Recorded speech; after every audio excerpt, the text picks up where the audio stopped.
जय माताजी मित्रों, मारी चेनल ममतानी रसोईमां तमारुं स्वागत छे। मित्रों, तमे क्यारेय पालकमां वटाणा नाखीने आ रेसिपी बनावी छे तो एकवार आ रेसिपीने जरूरथी ट्राय करजो। वीकमां 4 वार तो बनावशो ज। एटली टेस्टी अने खूब ज हेल्धी एवी आपणी आ रेसिपी बनीने तैयार थाय छे। गैस पर आपणे एक कढ़ाईने गरम करवा राखी छे अने तेमां 2 चमची जेटલું तेल गरम करवा मूक्युं छे। तो तेल आपणुं गरम थई जाय એટલે આપણે 1 चमची જેટલું જીરું એડ કરીશું। ગેસની ફ્લેમ આપણે ધીમી કરી હવે તેની અંદર અત્યારે મેં एक मीडियम साइजनी डूंगळीने आ रीते झीणी कट करी लीधी छे ते अंदर एड करीशुं।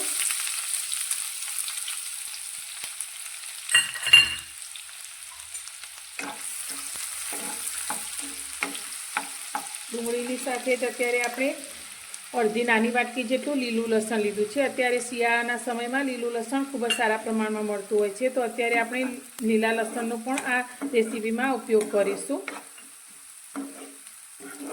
तो लीलू लसण अने डूंगળી સાથે ખાવાથી લોહી પાતળું રહેતું હોય છે। લસણ અને ડુંગળીની સાથે અત્યારે 2 લીલા મરચાંને આ રીતે ઝીણા ટુકડામાં કટ કરી લીધા છે તે અંદર એડ કરીશું અને સાથે આપણે એક નાનો ટુકડો આદુનો આ રીતે છીણીને લીધો છે તે અંદર એડ કરીશું। બધી જ વસ્તુને સારી રીતે મિક્સ કરીશું।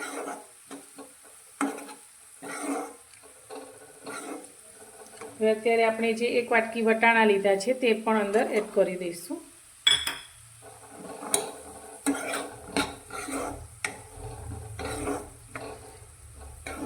અત્યારે એક ટામેટાને મેં આ રીતે ઝીણું કટ કરી લીધું છે તે પણ અંદર એડ કરીશું।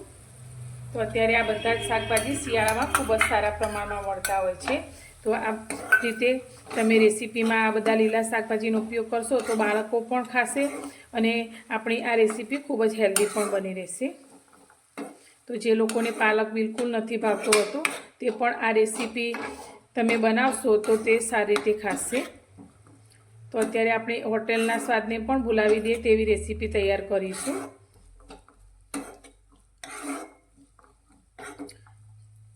હવે આપણા ટામેટા અને બધા શાકભાજી સોફ્ટ થાય તેના માટે મેં અત્યારે 1 ચમચી મીઠું લીધું છે તે અંદર એડ કરી દઈશું અને આમાં બીજું કશું જ એડ કર્યા વગર આપણે એકદમ ધીમા ગેસની ફ્લેમ પર આને થવા દઈશું।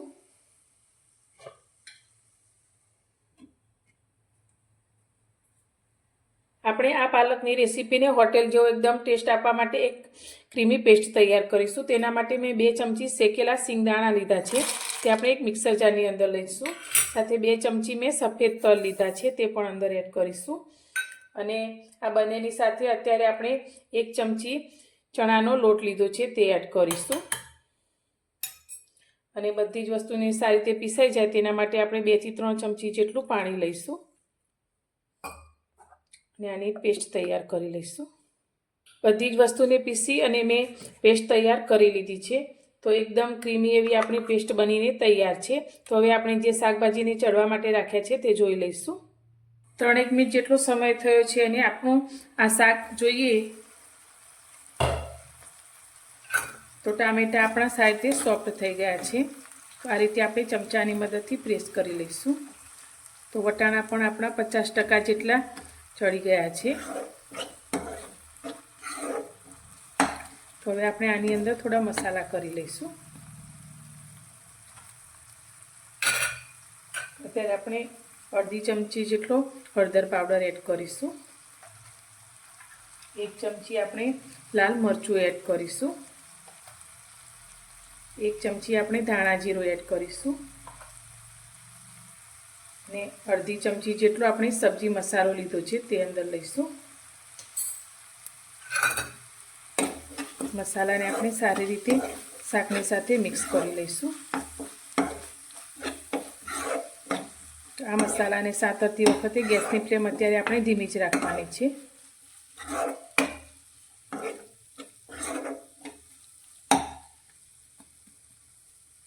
હવે આ શાકની અંદર આપણે જે પેસ્ટ બનાવીને તૈયાર કરી છે તે અંદર લઈ લઈશું।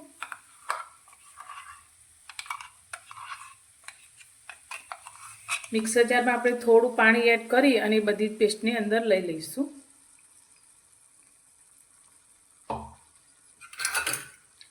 તેને મિક્સ કરી લઈશું।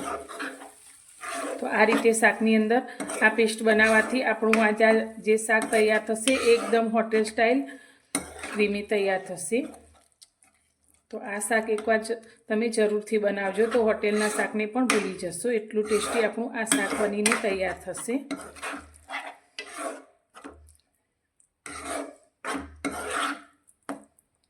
તો હવે આની અંદર આપણે અડધા ગ્લાસ જેટલું પાણી એડ કરીશું.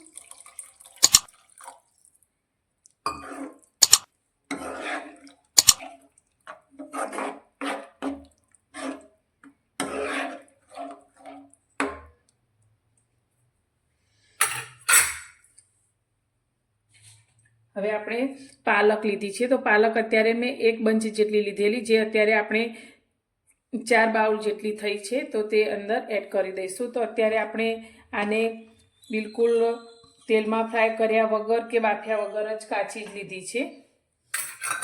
તો પાલકને ચડતા વધારે સમય નથી લાગતો. જો આપણે તેને પહેલાંથી પાણીમાં બાફીને લઈશું તો તેના પોષક તત્વો નાશ પામશે, પરંતુ આપણે આ રીતે તેને કાચી જ એડ કરીશું તો તેના ગુણો સારી રીતે જળવાઈ રહેશે. તો પાલકની ભાજીની અંદર ફાઇબર ખૂબ જ સારા પ્રમાણમાં હોય છે અને પાલક એન્ટીઓક્સિડન્ટ ગણવામાં આવે છે. તેની અંદર કેલ્શિયમ, વિટામિન A, C ખૂબ જ પ્રમાણમાં હોય છે અને સાથે મિનરલ્સ પણ હોય છે.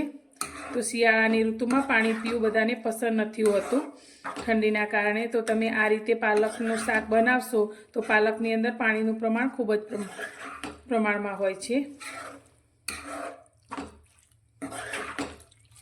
તો હવે ધીમા ગેસની ફ્લેમ પર હવે આ શાકને આપણે 6 થી 7 મિનિટ માટે થવા દઈશું.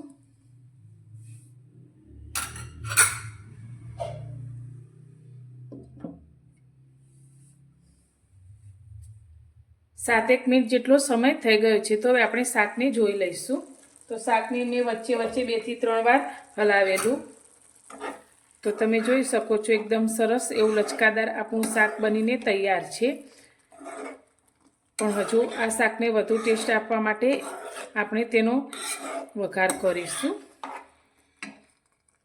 ગેસ પર આપણે એક નાના વઘારીયાને ગરમ કરવા માટે રાખ્યું છે.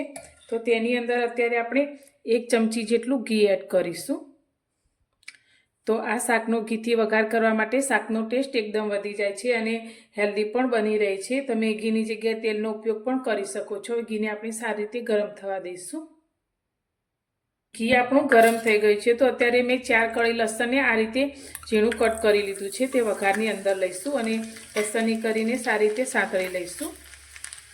લસણની કળી આપણી સારી રીતે સંતળાઈ ગઈ છે. તો ગેસની ફ્લેમ બંધ કરી દઈશું અને શાકના કલર માટે મેં અત્યારે 1 ચમચી કાશ્મીરી લાલ મરચું લીધું છે, તે અંદર એડ કરીશું અને સારી રીતે મિક્સ કરી લઈશું.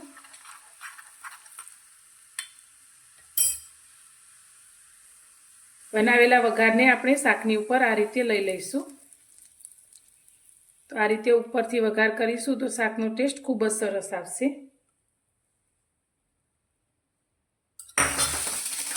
ફરી આપણે શાકને સારી રીતે મિક્સ કરી લઈશું.